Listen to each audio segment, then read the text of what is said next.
యోగాతో బరువు తగ్గడం సులభం కేవలం 21 రోజుల్లో.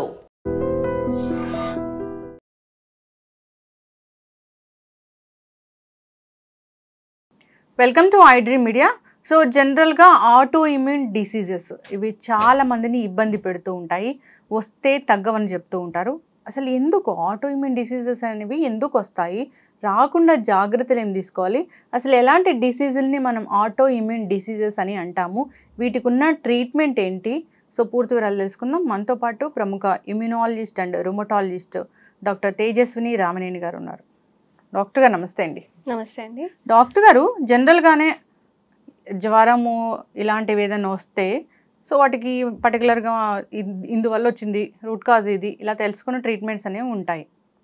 సో అయితే ఆటో ఇమ్యూన్ డిసీజెస్ అనేవి ఎందుకు వస్తాయో తెలియదని కూడా చెప్తూ ఉంటారు. వీళ్ళకే వస్తాయి పర్టికులర్గానే చెప్పలేమని కూడా చెప్తూ ఉంటారు. So auto immune diseases, auto immune disorders ఎట్లా డిఫైన్ చేస్తారు మీరు? ఇప్పుడు ఆటో ఇమ్యూన్ డిసీజెస్ గురించి మాట్లాడాలి అంటే ఫస్ట్ మనం ఇమ్యూన్ సిస్టమ్ గురించి తెలుసుకుందాం. ఇమ్యూన్ సిస్టమ్ అన్నది అందరిలో ఉండే ఒక రక్షణ వ్యవస్థ. మామూలుగా మనకి కామన్ టర్మ్స్లో చెప్పాలంటే police system or soldier at border ఎలా ఉన్నారో అలా మనలో కూడా ఇమ్యూన్ సిస్టమ్ అన్నది రక్షణ వ్యవస్థలా వ్యవహరిస్తుంది. బయట నుంచి వచ్చే ఇన్ఫెక్షన్స్, వైరస్ కావచ్చు, బ్యాక్టీరియా కావచ్చు, ఫంగస్ కావచ్చు, అట్లా బయట నుంచి వచ్చే క్రిముల నుంచి మనల్ని ప్రొటెక్ట్ చేయడానికి పని చేయాలి నార్మల్గా. దానికి రక్షణ పని ఒకటే కాకుండా వేరే రకమైనటువంటి వేరే పనులు కూడా ఉన్నాయి. వాటిలోనే ఇంకొకటి ఏమంటామంటే సర్వేలెన్స్. అంటే ప్రతిరోజు ప్రతి క్షణం కూడా మన ఇమ్యూన్ సెల్స్ అన్నవి మనలో ఉండేవి పరిశీలన చేస్తూ ఉంటాయి. ప్రతిరోజు ప్రతి క్షణం కూడా చెడు కణాలు ఏవైనా పుట్టుకొస్తున్నాయా అని చెక్ చేస్తూ ఉంటాయి. ఇప్పుడు క్యాన్సర్ వచ్చేది కూడా ప్రతిరోజు మనలో ఏదో ఒక మాలిగ్నెన్స్ అని ఎక్కడో ఒకటి పుడుతూనే ఉంటుంది. కానీ వాటిని కంట్రోల్లో ఉంచేది మన ఇమ్యూన్ సిస్టమ్. పరిశీలన చేస్తుంది, చేసి అది ఐడెంటిఫై అయిన తర్వాత దానిని నియంత్రిస్తుంది. అక్కడి నుంచి పెరగకుండా దాన్ని చంపేస్తుంది అక్కడికక్కడ. ఇదే కాకుండా ఇంకొకటి స్మృతి, అంటే మెమరీ అంటాం. ఇప్పుడు మనకు ఒక ఇన్ఫెక్షన్ వచ్చింది ఫర్ ఎగ్జాంపుల్, దాన్ని కంట్రోల్ చేసిన తర్వాత మన ఇమ్యూన్ సెల్స్ వాటిని గుర్తుపెట్టుకుంటాయి. దీన్నే మెమరీ ఆర్ స్మృతి అంటాం. ఇంకొకసారి సేమ్ అదే ఇన్ఫెక్షన్ వచ్చినప్పుడు ఇవి చాలా ఫాస్ట్గా దాన్ని కంట్రోల్ చేయడానికి, నియంత్రించడానికి పనిచేస్తాయి. ఓకే.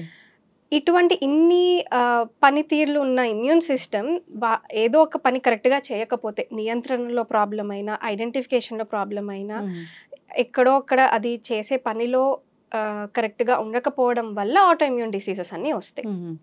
కానీ దీనికి రూట్ కాజ్ ఏంటి అని చెప్పడానికి ఒకటి దీనికి జన్యుపరమైనటువంటి కారణాలు ఉంటాయి. మేజర్గా జీన్లోనే పెద్ద మార్పులు రావడం కాకుండా ఎపిజెనెటిక్ చేంజెస్ అంటాం. అంటే మనం తినే ఆహారంలో కానీ, వాతావరణం, జీవన శైలి, ఇవన్నీ కూడా మన జన్యు ఎలా పని చేస్తుందో వాటిలో మార్పులు చేస్తుంది అనమాట. The structure of the gene కాకుండా ఆ జీన్లో ఉన్న మెటీరియల్ ఎలా పనిచేస్తుంది, వాటి నుంచి వచ్చే ప్రోటీన్స్, వాటిల్లో కూడా మార్పులు చేస్తాయి. వీటినే ఎపిజెనెటిక్ చేంజెస్ అంటాం. సో అందరూ యూజువల్గా పేషెంట్స్ అడుగుతారు, మా ఫ్యామిలీలో ఎవరికి లేదు, మా అమ్మ నాన్నగారు బాగానే ఉన్నారు, కానీ నాకే ఎందుకు వచ్చింది?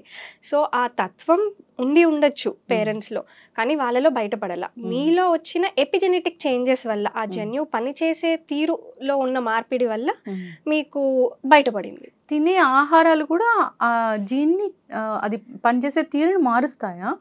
మనం పీల్చే గాలిలో ఉన్న పొల్యూషన్, తినే ఫుడ్లో ఉన్న కల్తీ ఫుడ్, ఇవన్నీ ఏవైతే మనం చూస్తున్నామో అవి, మన లైఫ్ స్టైల్, ఇది వరకు ఉన్న లైఫ్ స్టైల్, ఇప్పుడు మన సెడెంటరీ లైఫ్ స్టైల్ ఏదైతే వచ్చిందో, ఇవన్నిటి వల్ల కూడా చిన్న చిన్న ఎపిజెనెటిక్ చేంజెస్, అంటే జీన్లో చిన్న చిన్న చేంజెస్ జరుగుతూ ఉంటాయి. ఇవి అక్యుములేట్ అయ్యి over a period of time బయటపడేలా చేయవచ్చు. సెకండ్ థింగ్, ఇది ఎక్కువ కామన్గా ఫీమేల్స్లోనే చూస్తూ ఉంటాం. 20 నుంచి 40 ఏళ్ళ మధ్యలో ఉన్న ఆడవాళ్ళకి ఎక్కువగా వస్తాయి. దీనికి కూడా కొన్ని కారణాలు ఏంటంటే, అమ్మాయిల్లో ఉండే హార్మోనల్ చేంజెస్ వల్ల, తర్వాత 2X క్రోమోజోమ్స్ వాటి వల్ల tendency for females to develop auto immune diseases కొంచెం ఎక్కువ ఉంటుంది. ఓకే మ్యామ్, జనరల్గా అంటే కార్న్స్, ఇలా జీన్ మోడిఫైడ్ కార్న్స్ ఇలా చెప్తూ ఉంటారు కదా, కొన్ని రకాల ఆయిల్స్, ఇప్పుడు సన్ఫ్లవర్ ఆయిల్ అలాంటివి కొన్ని వాటిని ఎందుకో చెప్తూ ఉంటారు, ఇవి మన శరీరానికి సెట్ అవ్వవు, సూట్ అవ్వవు, తీసుకోకూడదు అని. నిజంగానే అలాంటివి దీనికి కారణం అవుతాయా? ఈ ఆటోఇమ్యూన్ డిసీజెస్కి ఒక్కటే కారణం ఇది చేస్తే వస్తుంది అని చెప్పడానికి అయితే ప్రస్తుతం ఉన్న సైంటిఫిక్ రీసెర్చ్లో లేదు. బట్ ఈ జన్యువులో వచ్చే మార్పుల వల్ల వస్తుంది అని నిర్ధారణ ఉంది. ఇది ప్రాబబ్లీ పొల్యూషన్ వల్ల, కల్తీ ఫుడ్ వల్ల ఆర్ మన లైఫ్ స్టైల్ వల్ల అయి ఉండొచ్చు అని తేలింది. కాకపోతే ఒక సింగిల్ పాయింట్ దీని వల్ల వస్తుంది సో ఇది అవాయిడ్ చేయండి అన్నట్టు లేదు. ఈవెన్ డైట్ విషయానికి వస్తే చాలా మంది ఏం తినాలి ఏది తినకూడదు అని అడుగుతారు. సో దీనికి కూడా చాలా క్లినికల్ ట్రయల్స్లో డయట్ మార్పిడి చేసి కూడా చూడడం జరిగింది. మెడిటరేనియన్ డైట్ కానీ అట్లా ఆటోఇమ్యూన్ డైట్ అని అంటూ ఉంటారు. వీటి వల్ల ఎంతో అంత కొంచెం క్లినికల్ బెనిఫిట్ కనపడింది కానీ డిసీజ్ యాక్టివిటీ తగ్గింది, డిసీజ్ కంట్రోల్లోకి వచ్చేసింది లేదా తగ్గిపోయింది అని ఎక్కడా నిర్ధారణ అవ్వలేదు. ఇంకొకటి ఏంటంటే red meat, mutton, beef, pork వీటి వల్ల తత్వం ఆర్ ఆటోఇమ్యూన్ డిసీజ్ కొంచెం పెరగచ్చు అని ఉంది. సో కామన్గా అవి అవాయిడ్ చేయమని చెప్తాం. బట్ అదర్వైజ్ ఖచ్చితంగా దీనివల్లే వస్తుంది అని అయితే నిర్ధారణలో లేదు. ఓకే. సో అయితే ఈ ఆటోఇమ్యూన్ డిసీజెస్ అనేవి అసలు ఎన్ని ఉన్నాయి? ఇప్పుడు ఆటోఇమ్యూన్ డిసీజెస్ గురించి తెలుసుకోవడానికి వీటిల్లో చాలా రకాలు ఉన్నాయి. కామన్గా మనం చూసేది మన కంట్రీలో రుమటాయిడ్ ఆర్థరైటిస్. ఈవెన్ అదే లైన్స్లో ఈవెన్ వరల్డ్ వైడ్ కూడా the commonest disease is rheumatoid arthritis. ఇది కూడా ఎక్కువ ఆడవాళ్ళలో వస్తుంది. ఏజ్ కూడా ఆల్మోస్ట్ 30 నుంచి 60 ఏళ్ళ మధ్యలో ఉన్న ఫీమేల్స్కి రావచ్చు.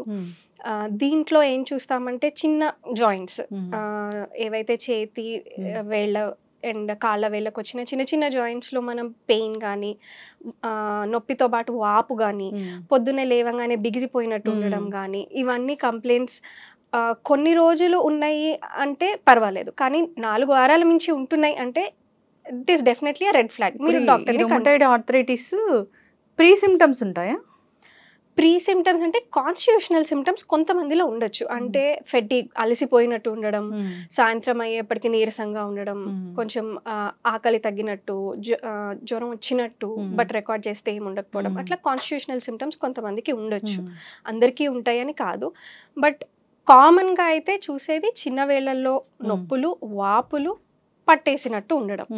ఇవి 4 వారాల మించి ఉన్నాయి అంటే మీరు ఖచ్చితంగా ఆటోఇమ్యూన్ డిసీజ్ ఏమన్నా ఉందా లేదా అని చెక్ చేసుకోవాలి. ఆటోఇమ్యూన్ డిసీజెస్లో రుమటాయిడ్ ఆర్థరైటిసే కాకుండా ఇంకా చాలా రకాలు ఉన్నాయి. వీటిల్లో అన్నిట్లో కూడా కీళ్ళ నొప్పులతోనే ప్రెజెంట్ చేయొచ్చు. సో కీళ్ళ నొప్పులు అంటే ఉత్తి రుమటాయిడ్ ఆర్థరైటిసే కాదు. కనెక్టివ్ టిష్యూ డిసీజెస్లో ఇంకా కామన్గా చూసేవి మనం ఏంటంటే లూపస్ అంటాం, కానీ దాని ఫుల్ ఫామ్ సిస్టమిక్ లూపస్ ఎరిథమెటోసిస్.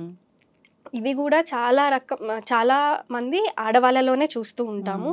అలా అని మగవాళ్ళకి రాదు అని కాదు, చిన్న పిల్లల నుంచి మగవాళ్ళలో కూడా మనం చూస్తూ ఉంటాం. వీళ్ళలో ఎలా తెలుసుకోవాలి ఇది లూపసా అని అంటే, ఒకటి నేను చెప్పినట్టు కీళ్ళ నొప్పులు ఉంటాయి.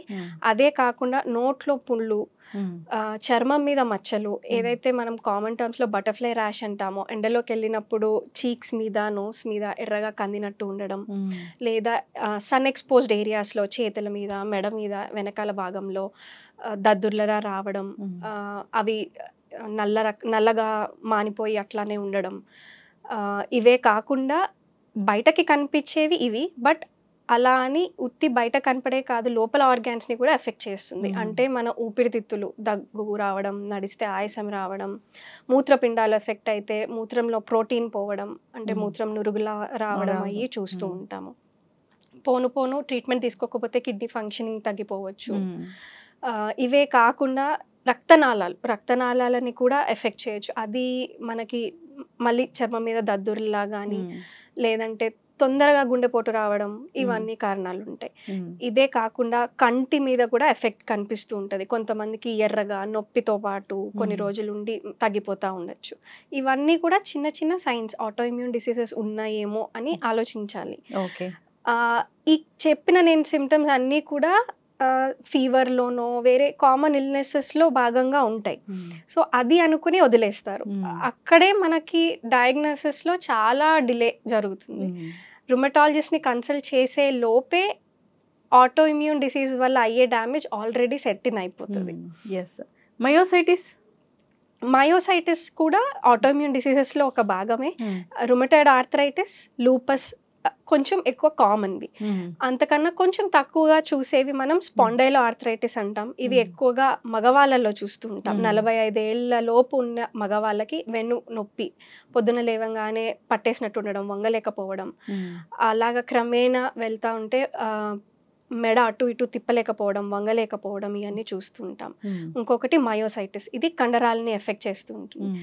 కింద కూర్చుని లేవలేకపోవడం, చేతులు పైకెట్టి తలదూకోవడం అవ్వకపోవడం, ఇంకా మరీ తీవ్రంగా ఉంటే మింగడానికి ఇబ్బంది, ఊపిరి తీసుకోవడానికి ఇబ్బంది కూడా ఉంటుంది.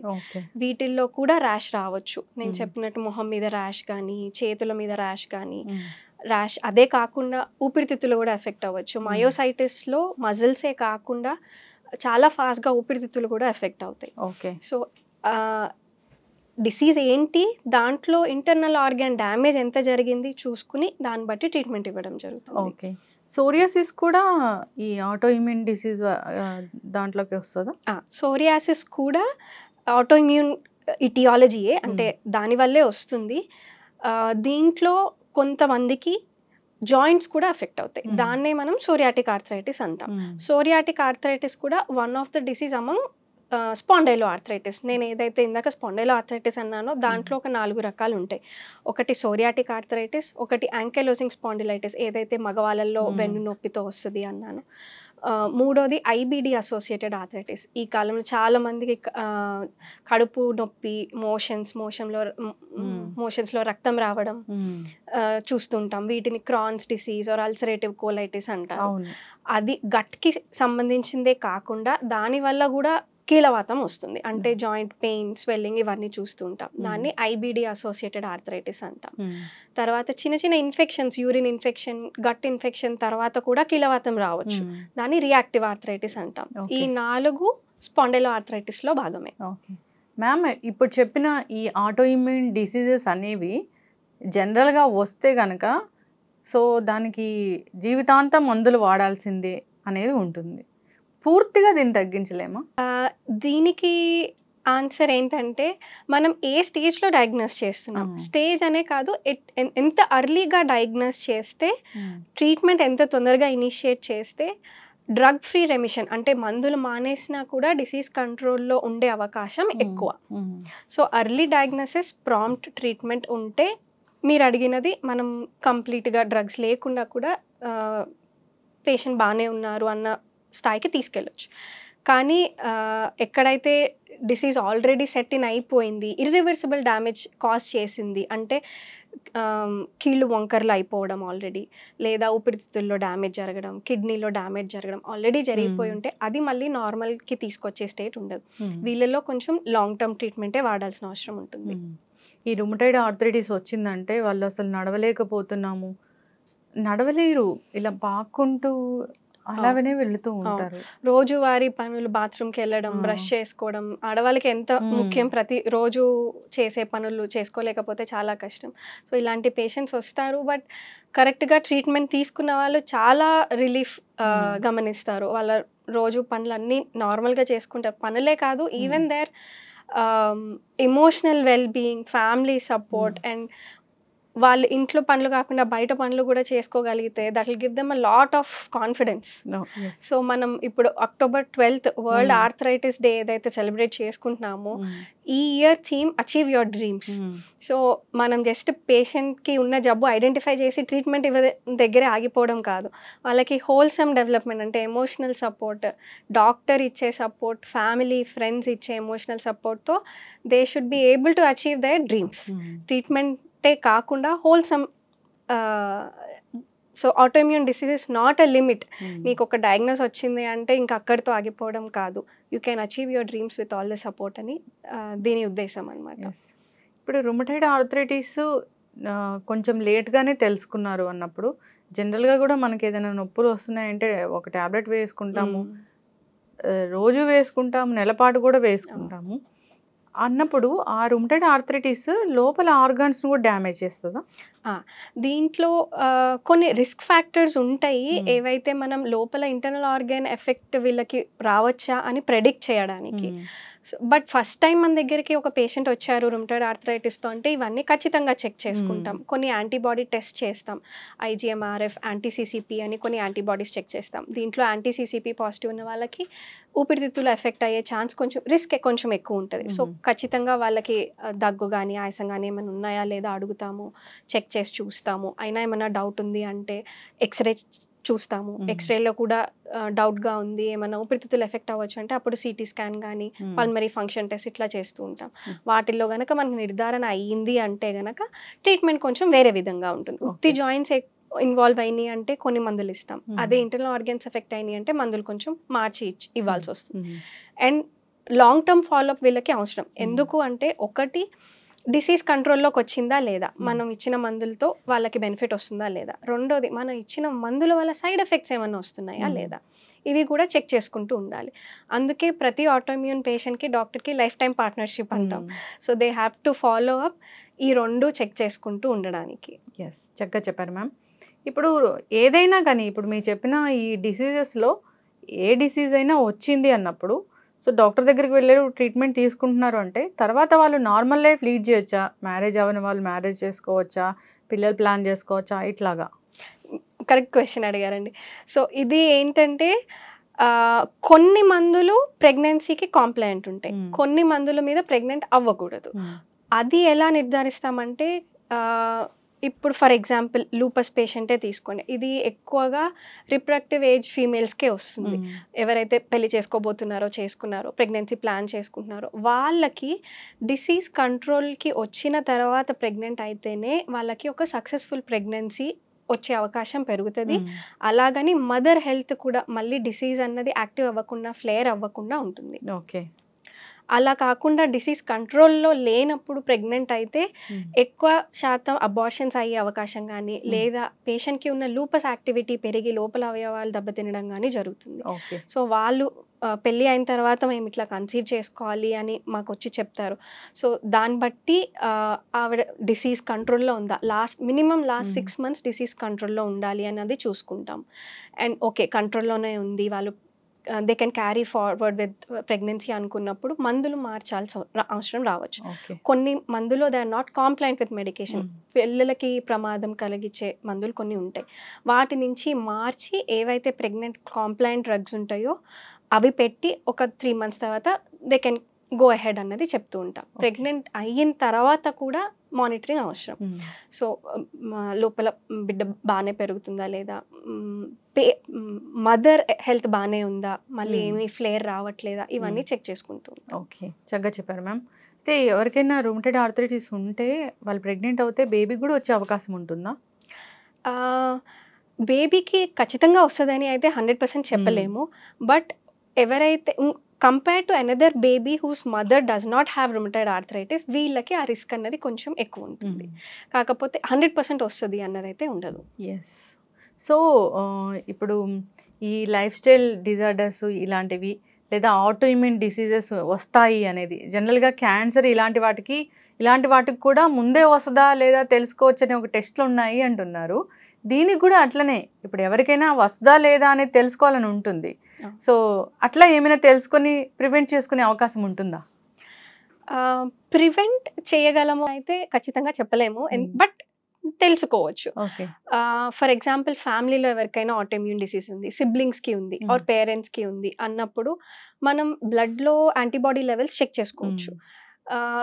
Something called pre clinical stage అంటాం. ఈ ఆటోఇమ్యూన్ డిసీజెస్లో ప్రీ క్లినికల్ స్టేజ్ అంటే ఇంకా క్లినికల్గా వాళ్ళకి ఏమి ఇబ్బంది రాలేదు, కీళ్ళ నొప్పులు కానీ ర్యాష్ కానీ ఏదైనా కానీ ఏ సమస్య లేదు, కానీ చెక్ చేస్తే బ్లడ్లో యాంటీబాడీస్ పాజిటివ్ ఉన్నాయి. దీన్ని ప్రీ క్లినికల్ స్టేజ్ అంటాం. కానీ ఇట్లా నిర్ధారిస్తే దానివల్ల వచ్చే ఉపయోగం ఏంటి, మరి ప్రీ క్లినికల్ స్టేజ్లో ట్రీట్ చేయొచ్చా అంటే మళ్ళీ మా దగ్గర ఖచ్చితమైన ఆన్సర్ లేదు. ఎందుకంటే ప్రీ క్లినికల్ స్టేజ్లో కూడా మందులు ఇచ్చి చూసి కొన్ని ట్రయల్స్ ఉన్నాయి. ఇవన్నీ కూడా కొంతవరకు డిలే చేయగలవు, జబ్బు రాకుండా ఒక 1 year or so డిలే చేయగలవు, కానీ అసలు రాకుండా ప్రివెంట్ అయితే చేయలేవు. ఈ డిసీజెస్ రావడము ఇవి వచ్చింది అని మనము ఓకే చెప్పుకోవడము ఒకలాంటిదైతే దీని ఖర్చు భరించలేరు. కరెక్ట్. దీనికి ఏ ఇన్సూరెన్స్‌లు లేవు. ఎగ్జాక్ట్. సో ఎట్లా చెప్తారు మ్యామ్? మెయిన్ ఇప్పుడు మనకొచ్చే అడ్డంకి ఏంటి అంటే, ఓకే అవేర్‌నెస్ పెంచుతాము. అందరికీ ఆటోఇమ్యూన్ డిసీజెస్ సిమ్టమ్స్ ఎలా ఉంటాయి, ట్రీట్మెంట్ తీసుకోండి అని చెప్తాము. కానీ ఈ మోస్ట్ ఆఫ్ ద డిసీజెస్‌కి ట్రీట్మెంట్ లాంగ్ టర్మ్. సో ప్రతిరోజు మందులు వాడాలి. అలా కొన్ని సంవత్సరాలు వాడాల్సి రావచ్చు. మందులు నోటి నుంచి తీసుకునే మందులు అంటే ఖర్చు కొంచెం తక్కువ ఉంటది. ఇప్పుడు వచ్చిన మందులు కొన్ని బయోలాజిక్స్ ఉంటాయి. కొంతమంది పేషెంట్స్‌కి ఇవి పనిచేయనప్పుడు బయోలాజిక్స్‌కి వెళ్ళాల్సిన అవసరం ఉంటుంది.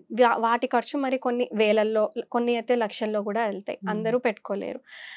అండ్ ఇప్పుడు ప్రెజెంట్‌గా ఇండియాలో ఏ ఇన్సూరెన్స్ కూడా ఆటోఇమ్యూన్ డిసీజెస్‌ని కవర్ చేయట్లేదు.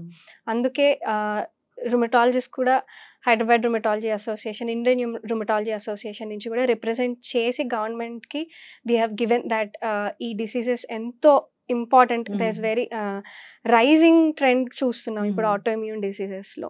అండ్ ఎక్కువ ఆడవాళ్ళకి వస్తున్నాయి. సో రూరల్లో ఉన్న ఆడవాళ్ళు వాళ్ళంతటి వాళ్ళు ఎక్కువ సంపాదించుకోరు. They depend upon husband for income.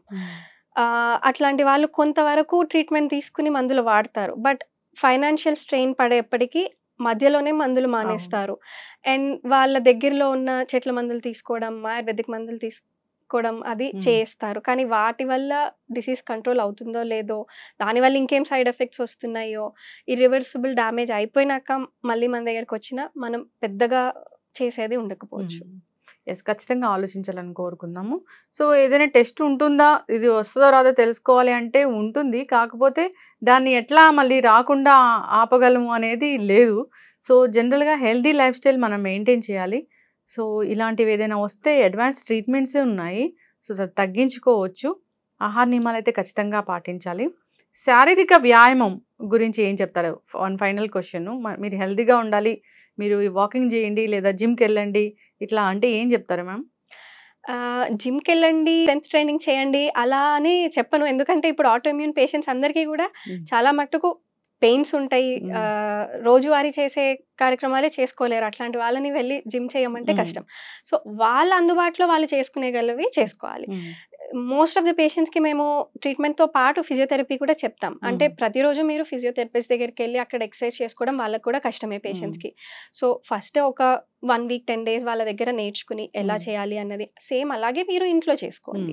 And even information కోసం పాంప్లెట్స్ కానీ పీడిఎఫ్స్ కానీ షేర్ చేస్తూ ఉంటాం.